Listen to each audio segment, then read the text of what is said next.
22 is sunny, it's beautiful. Just bring your swimming trunks.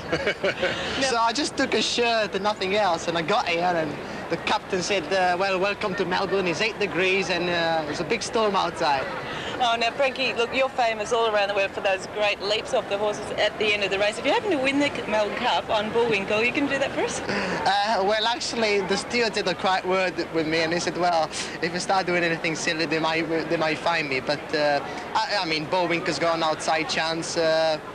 We'll play by ear, see what happens. If he wins, who knows? Well, we've got the greatest jockey in the world here at the moment. We've also got the greatest Melbourne Cup trainer in the studio in Bart Cummings, who's there with Tim Webster. Tim?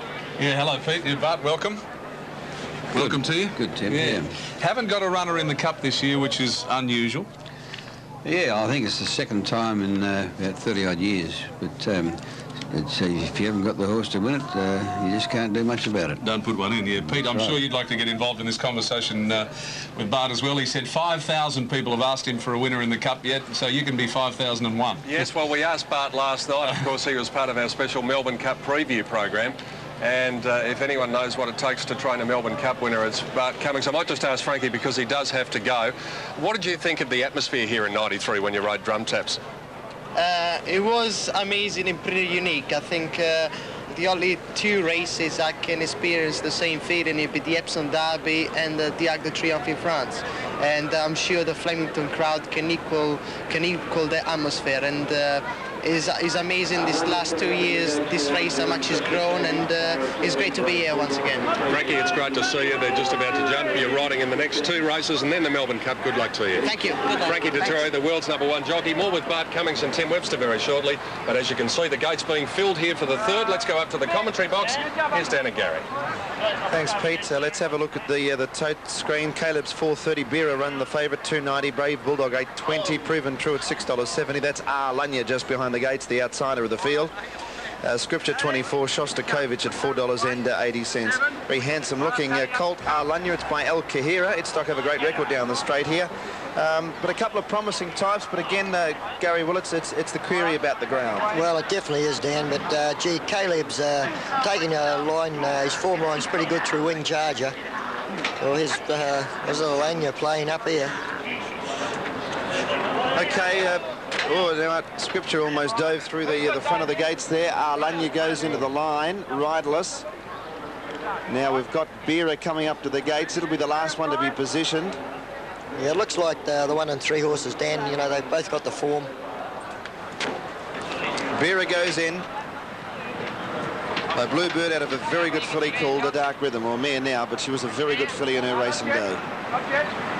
Now they're all set. Light on, they're racing. An awkward start away there. Beera's missed the kick by 5 lengths. Favourites missed the jump by 5 lengths. Scripture was a bit tardy to begin, and so too was Arlanya, whereas Brave Bulldog, one of the best to jump away with Proven True, and also driving through on the inside, Caleb's and Shostakovich getting to 4th. Beera switched right back to the inside, has made up some ground, but gee, missed the start a long way. Then came Scripture, Pirates Alley and Arlanya under the whip. Onto the course proper, 450 metres to go. Brave Bulldog and Shostakovich together from Proven True. Caleb's behind them on the rails. 2 lengths away, then a Beera, followed by Scripture, Arlanya and Pirates Alley. Down to the 300-metre point, Brave Bulldog just in front of Shostakovich. Caleb's Proven True. Beera still making ground along the rail. The leader, Brave Bulldog. Caleb's trying to worry it out of the race. Then came Beera. Brave Bulldog and Caleb together. Beera still making up good ground. Caleb's in front. Beera's flying on the rail. Beera after Caleb's. Oh, Beera's still going to get up. What a run! Beera beat Caleb's and Brave Bulldog third. Then Proven True, Shostakovich and Scripture, followed by Arlanya, and Pirates Alley's run last. Well, that was just incredible. Extraordinary. I have to go back to the start to have a look at this, because the ground that horse lost at the start, you'd say, well, it had no possible hope of winning. Just incredible run. $2.90 and $1.20 for Beera. Caleb's $1.70 and Brave Bulldog $2.20. The time was 61.8. But what an extraordinary performance. To miss the start by so far. It was an awkward start for those that were drawn 5, 6, 7 and 8. Yeah, whether this ground is just, there's the start here. Now that's Beera in the blue with Damien Oliver on here. We'll get the header on as the gates open. You'll see it came out really awkward. There we go. This is the start. Oh, it got caught up in the gates. Well, he just didn't seem as if he wanted to jump. Unbelievable. And he's 3 or 4 lengths behind them at this stage. In the blue there with the breastplate, running last, goes across to the fence. And I think that might have been, it was an extraordinary run, Dan, because, you know, that's, you know, the horse really would be, here he is, arrowed here. Damien Oliver gives him plenty of time. He doesn't try and chase them. Just sits on the fence and follows them up. Actually, considering what's happened, Damien, terrific. Often you'll see them hunted up, written hard to catch up that 5 or 6 lengths they've That's right. And Damien didn't move a muscle. It was just an extraordinary run. I can't believe it. You know, in a 3,200 metre race, yeah, obviously they've got plenty of time to make up the ground, but over 1,000 metres on a wet track, they haven't got a lot of time to do that. No. But I think, as we pointed out, I definitely felt, Dan, when we looked at the track this morning, that where those 2 place skidders are, that's the best part of the track. In the straight. Most definitely. Well done, Damien Oliver. It was obviously a very difficult ride for him, or at least at the start, but he's a champion jockey, and if there was any way that Damien could have won that race, it was the only way. So very heady ride to get up and win. An unbelievable performance, Peter Donegan. It was unbelievable, Dan. That's what we were remarking. Lee Freedman, what did you think? Well, when he missed the start, I mean, we have had a lot of trouble with this horse, because his first run he half missed the start and then got counted into, and he's terrified, you know. We've done a lot of work on trying to get him to jump, and we thought he might today, and he's missed it again. The only thing I'd say is that he's bred to run well in the wet, and I think probably more than anything, he handled the wet better than anything else in the race, and that's what's put him into the position that he got to. But I'd say normally if you did that up the straight, you couldn't win. When they came out, did you think, and we're going to have a look at the replay now, here it is, so just take us through this. He just stands flat-footed here. Yeah. We're about to jump. And this is a great angle now. Just watch him here. He made the motion to come out, but didn't come out. It's unbelievable. It is unbelievable. I just don't know what gets into his head, because you can trial him and he'll jump. You bring him here race day, he won't jump. Unbelievable effort from that horse. Well, yeah, he'll go on to bigger and better things, obviously. Well, face value he might. I think, you know, I never take too much notice of wet track form. All right, well, back to the winner's stall again. Well, it's nice. It's very nice to be there. Thanks, mate. Well done. Lee Freedman, the winning trainer. And quite an extraordinary performance. Johnny Letts can tell us more. He's out there with Damien Oliver. I've been a little bit worried when he stood there at the start. Little shit, mate. He just wouldn't jump at all. He's done it every start this time in, but...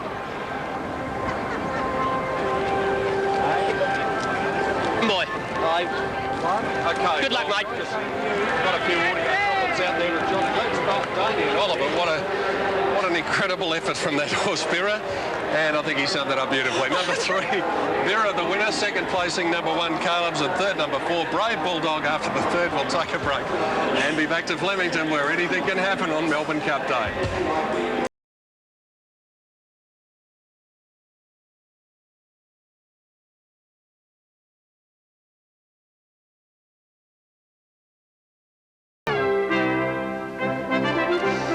If this fella Bira learns to jump out of the gates, he could be anything. That's an absolutely astounding performance. He's missed it by several lengths.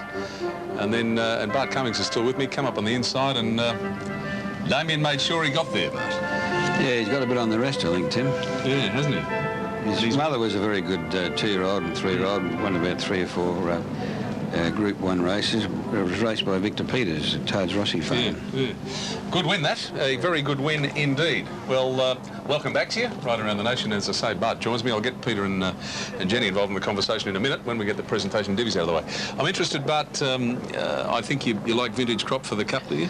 Well, of the imported horses, I think Vintage Crop is the run last year. He was outstanding. Yeah. He had an injury before the race. He had 6 or 8 stitches in his shoulder. He went about 6 to 8 wide all the way around and finished about 4.5 lengths from the winner.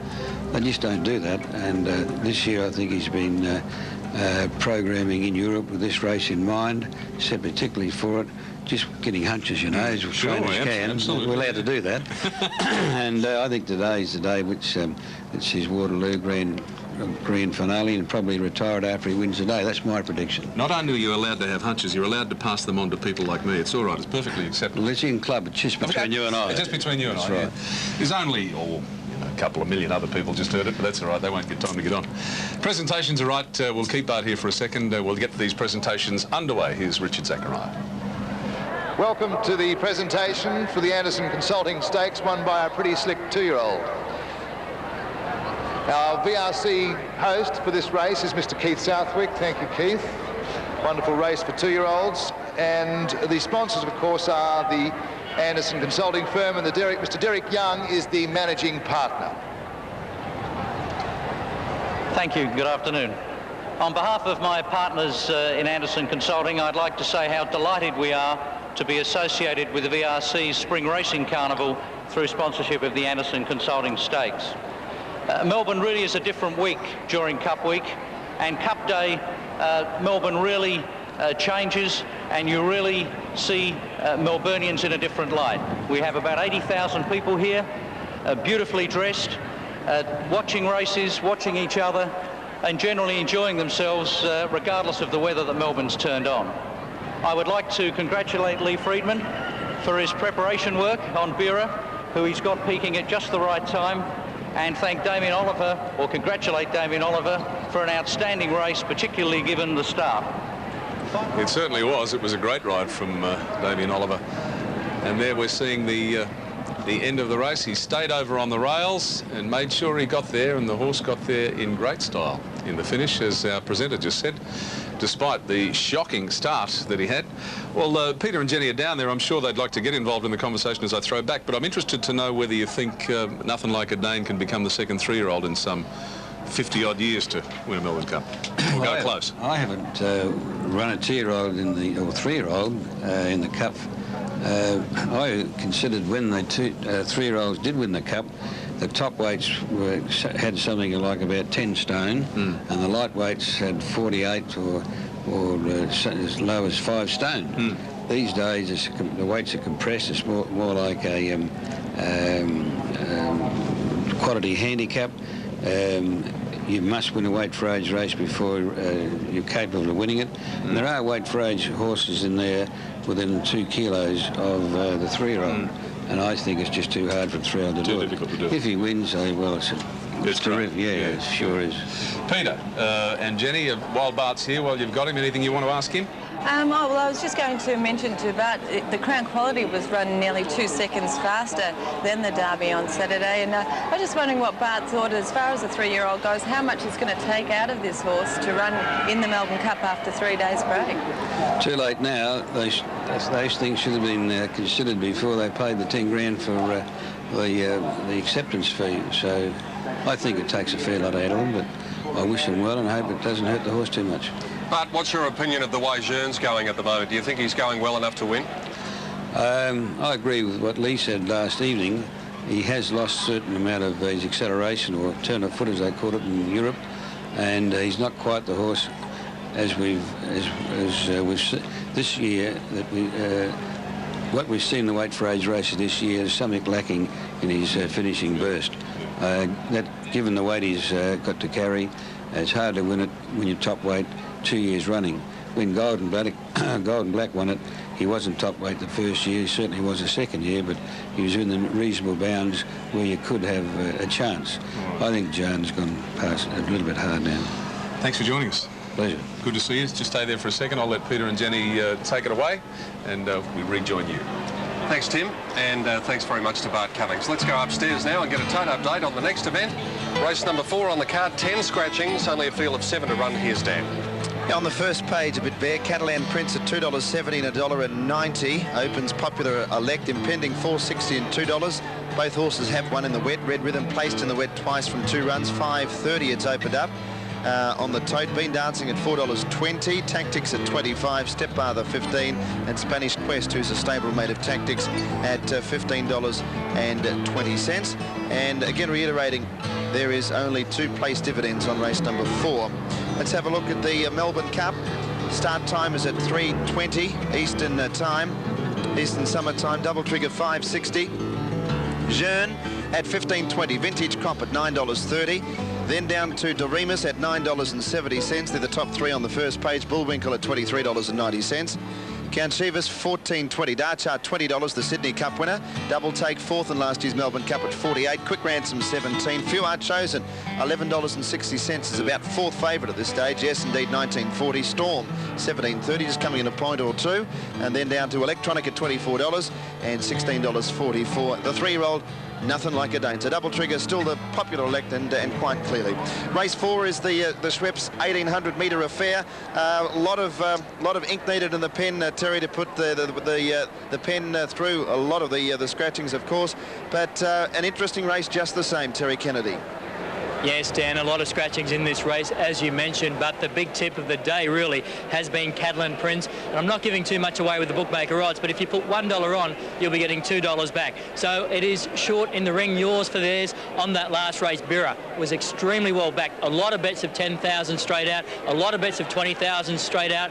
Well, the fashions of the field here have been wide and varied throughout Melbourne Cup. The Melbourne Cup is on today, but also the World Championship of the Town Criers. And here's Harrison Tingle, a Town Crier himself. Have you got a tip for the Cup?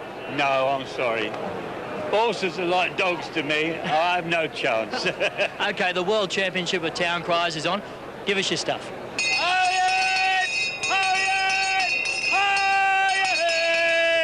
Albany, the South Coast best town of the lot. Heart of the Rainbow Coast. First settlement in Western Australia. That'll do us, I think. Well, there you go. Sorry I asked now. Harrison Tingle there, the World Championship, Town Crying Championships on here, Tim. Blown up the batteries in your microphone, I think, that fella. And my eardrum. Thank you, TK. Well, in about 2 hours from now, of course, the racing world will focus on the Foster's Melbourne Cup. 22 magnificent beasts. Before then, there'll be another beast performing as part of the opening ceremonies to the Melbourne Cup. That's the beast from Disney's Beauty and the Beast on stage at Melbourne's Princess Theatre, of course. Michael Cormick joins me with his co-star Rachel Beck. Hi, guys. Hello, Tim. How are you? Both looking fabulous. I've just learned some startling information. Tonya made that. She certainly did. Tonya Todman. Tonya Todman. I was going to wear the big white fluffy one with all the feathers that was probably about 1 metre wide. Yeah. But I thought, no, I'd bash everybody out of the way. So Isn't she remarkable, Tonya Todman? She's wonderful. Do anything. Yes. She can. Very and you look terrific. Thank you. Yeah, Mark's of Chapel Street, I've got to thank for this. Oh, beautiful. Yeah. Look, a picture. Looking forward to you and the girls' choir. Very much so. I'm a little bit nervous. I just hope I get the words right. Yeah. You know, because it's one of those songs that everybody knows, and so you have no excuse in not there's getting hardly it anybody right. watching, only about 40 million. Yeah, that's what I thought. They keep telling me that, but hey. Now, listen, you two. I know the story of Beauty and the Beast intimately because in the car with my 4-year-old and 6-year-old, I've listened to it on the tape about 297 times. It's a fabulous story. It's a beautiful story. And I think what actually makes our show really special is, of course, not just the fantastic story, the wonderful cast. Yeah. And the costuming and sets are just... Well, we're seeing it. We're seeing some of it now.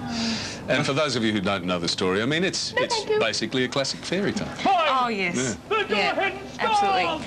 Escapism. But it's got that wonderful element of truth, so... It's great for an adult audience as well. Oh, absolutely, yeah. Well, absolutely, yes. I mean, on the tape I listen to in the car, I don't get any of the songs. I just get the story. Oh, you get the story over and over again. Okay. For two performers, is that a whole lot of fun as well as, I'm sure it's hard work, but is it fun too? Absolutely. Oh, we have some hilarious times. Oh, Rachel, we certainly do. Oh, I can't tell. It involves all the tricks. But no, we have a lot of fun with the other members of the cast, and when little slip-ups happen that nobody else would know about or behind the stage. I was allowed to know about. People and pretty much tripping over the huge dresses and sort of going on and smiling. Yes. Yeah. And we don't get on very well at all, of course, so you know, that's difficult. I can tell that. In fact, I noticed a little cuddle over there behind the camera before you came on. I saw that. I saw it. How do you make, let me make this a final question, how do you make the performance different every night? It must be tough when you're doing so many. It is, but I think in considering that is a new audience every night is something that actually drives you on. And knowing that that's probably the first time that they've come to see it and see the magic and keep the magic, because we both went, I went over to LA to have a look at the opening there. Yeah. And I remember the first time that I saw it and how magical it was. Yeah, indeed. Thanks for coming in to see us. Have a lovely rest of Cup Day. Good luck with Matilda and the choir. Thank you. Michael Cormick and Rachel Beck joining us. And now we have Murray Louise with the #1 person in the state. Thanks, Tim. Well, joining me now in the mounting yard is our Premier, Jeff Kennett. Welcome, Mr. Kennett. Good morning. Are you well? I'm very well. Now, everybody has been talking about how beautiful Felicity looked on Derby Day. Did you have any say in that? I suppose it's years of marriage, and the bottom line is no. You didn't? She selects her own outfits and does it very well. And what about your outfits? My outfits are supplied by my local supplier, and I always come dressed for the occasion, and I think it's part of the atmosphere of Flemington. Now, you've recently been in Italy and overseas. Did you purchase a lot of garments there, you and Felicity, or do you buy locally? No, I only buy locally, and I can't remember Felicity buying anything. I remember I did buy a tie. She bought a jacket for my daughter, but no, she buys most of her stuff locally, and most of it's made here in Victoria. Now, do you like the races, or do you see it as work? I enjoy it. I like today. I like Derby Day. I think Derby Day is without a doubt one of the best days racing in Australia, and the Cox Plate is a beautiful day. Melbourne Cup has its own atmosphere, but no, it is very, very pleasant. And the good thing is, even on a day like this, the atmosphere is just unequalled in any other sporting event anywhere in Australia. Quite unique. And just quickly, a tip for the Cup? Well, I'm in a bit of a quandary as to who will win today. I've got to go for a box trifecta, and I've taken Double Trigger together with Jern, Vintage Crop, and Electronic, because I think carrying the lightweight in this, what would we call it, slightly inclement weather, although we're about to have a heat wave, I think a horse with a lightweight, if they're as good as the imports, will have a very good chance. Well, there we have it, Tim, an official tip straight from the top. From the what? Top. Top. I thought you were about to say the horse's mouth. Thank you, Premier. Thank you, Marie-Louise. And as the Premier said, buy locally when you can. That's a great tip, particularly in Victoria. And as you've seen throughout the carnival, our male presenters, me included, are looking just terrific again this year. And once again, we really must thank, and I thank him very much every year, Don Bagnato of Collins Street, who's managed to transform us all into pictures of sartorial eloquence. You know what I mean. We're looking good. Yeah, all right. We'll take a break. Back in a minute.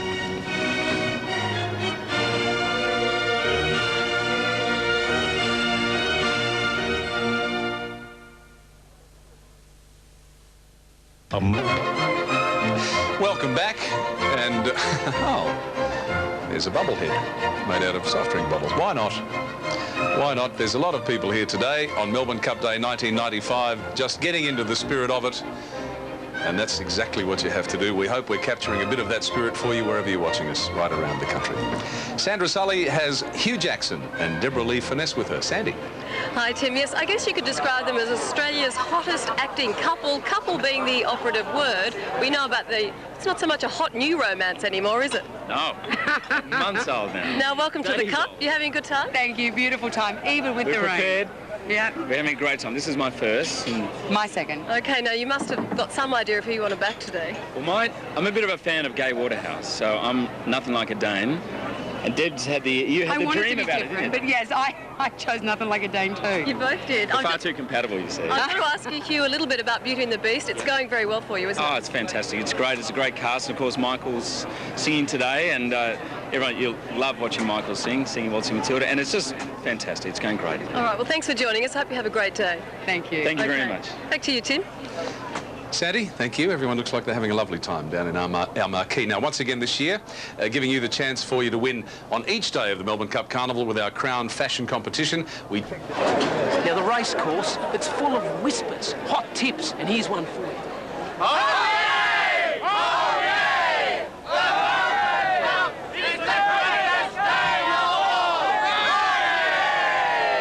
Melbourne Cup Day, everyone dresses up. In fact, you feel like royalty. Now, just when you think you might be the dodgiest dressed character on the race course, along comes someone to top it off. I'm singing in the rain, just singing in the rain. I got a glorious feeling, I'm happy again. I've been wanting to ask this fella a question for a long time. Excuse me, Yep. Does that suit come in red? Well, it doesn't get any redder than this, mate. You just got to see this one to believe it. Over here, the chook with the look. How are you, mate? Bloody warm, I tell you. Warm? I reckon it would be. A tip for the cup. Darcher, mate. Darcher? Darcher will come home, yep. Don't be chicken to back it. I won't be. See you later. See you later. Here's 20 men in kilts. Sing in the rain. Just sing in the rain. What a glorious feeling, I'm happy again.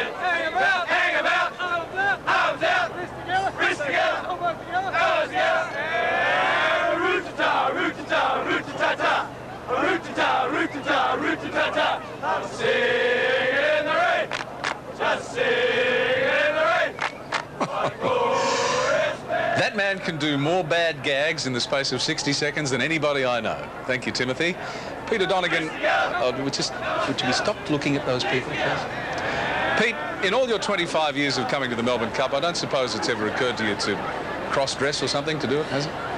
Look, to be honest, Tim, I hadn't really thought about it a lot. No. Well, it just occurred to me as I was watching some of these people who look really quite bizarre. Well, I might just get a little off-the-shoulder number for Oaks Day, if that's all right with you. Sure, I'll look forward to that. OK.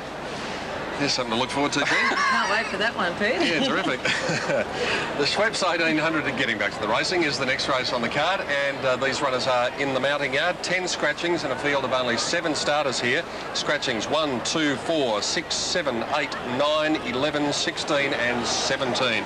And light rain falling as the riders get on board now here for the 4th race. And we're going to have a look at Catalan Prince, the one that's the favourite in the race, Peter Hutchinson, on board. Well, this horse is quite short in the market, and it's understandable why, Pete, because he has won on a slow track. He's also won on a heavy track. His last 2 runs have been very, very impressive, and he's just too good to leave out, especially on these conditions. Impending number 5, to be ridden by Patrick Payne and trained by Peter Hayes, won here and won in good fashion back on the 4th of October. Yes, it was a good effort there at Flemington, and then at Seymour he had a nice trail there, and he put in a fairly one-paced effort. It's a little bit harder here, but because of all the scratchings, I think you do have to leave him there with a place chance in the race. Here's your mate, Frankie Dettori. He's riding number 10, Red Rhythm, and this one trained by Jimmy Conlon at Caulfield. Well, he gave me a bit of a hard time, didn't he? But anyway, I think this horse has probably come into the race now. I thought he was beautifully ridden by Darren Gauci, and let's hope Darren's well. I know he'll be home watching this. Frankie Dettori takes over, so he's lost nothing there. Ran on well at Flemington last start, and the wet track does look like it will suit this horse, so he's there with an each-way chance. 12 has been dancing. The rider is Brian York, 4th at Caulfield, last run behind Governor Gazelle, just under 3 lengths from the winner, Jen.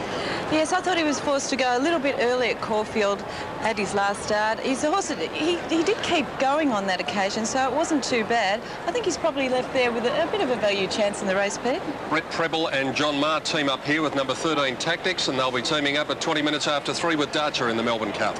Well, this horse narrowly won at Warwick Farm in September. That was 2 starts ago. He has suspect wet track form, so that's going to be a bit of a problem for him, so I think he might find it a little bit tough here. Stepfather number 14, Greg Hall, takes the ride here. Won at Morfordville 2 runs ago, then finished down the track at Caulfield in that race won by Governor Gazelle. And I see that Hawley's got the spurs on today too. Well, this horse, he led and he went quite hard at Caulfield last start. That probably explains why he finished where he did there. He is unknown in the wet, but his form in Adelaide has been okay. I think here against some of these, I prefer to see him. And the other runner is 15 Spanish Quest, Wayne Treloar riding for John Marr, last start winner at Werribee. Yeah, so I thought he had every chance at Yarra Glen when he did win that race, and he dead heated there, in fact. Then he led at Werribee, and he won a weak race there. This is a little bit tougher. He's a one-pacer, and he's unknown in the wet, so that's a little bit of a query for him, Pete. On the Sydney form, Jen, I thought number 3, Catalan Prince. What did you think? I agree, totally. I've been most impressed by Catalan Prince's performances on the wet track. He's a proven wet tracker. I like him from number 12, Been Dancing, and for 3rd, I've put in number 10, Red Rhythm. And Johnny Letts, the only dissenter here with Red Rhythm number 10. The rest of us going for Catalan Prince in the 4th race. Only a field of 7, so the tote paying 2 place totes here, Dan, in race 4. And Catalan Prince at $2.40 and $1.50. Tote-wise will run the favourite. Impending at $5.10 and $2.30. Then down to Red Rhythm. Bit of a drifter on track, $4.90 for the win. Been Dancing at $5.10. Tactics 25. Stepfather $15.30 and Spanish Quest at $14.10. Catalan Prince is the clear top pick. Has been all the way through betting. His Sydney form is actually very good. Let's have a look at the cup prices. Double Trigger $5.60. What it looks for sure and certain, at least tote-wise, the Double Trigger will run the favourite for the 1995 Foster's Melbourne Cup. $5.62.80. Vintage Crop at $9.30. Doremus at $9.70. Stony Bay at $44. It will run one of the outsiders of the field. Double Take also in that category at $48. King Sir Kingy at $63. $11.50 fewer chosen, 19 yes indeed, 32 for Boart, 48 for Coachwood, 81 for Dupin, who'll be just about the longest price runner in the race, and then Gaze Pair, Electronic and Nothing Like a Dane, 2 of her 4 runners in the Melbourne Cup. And we're less than 2 hours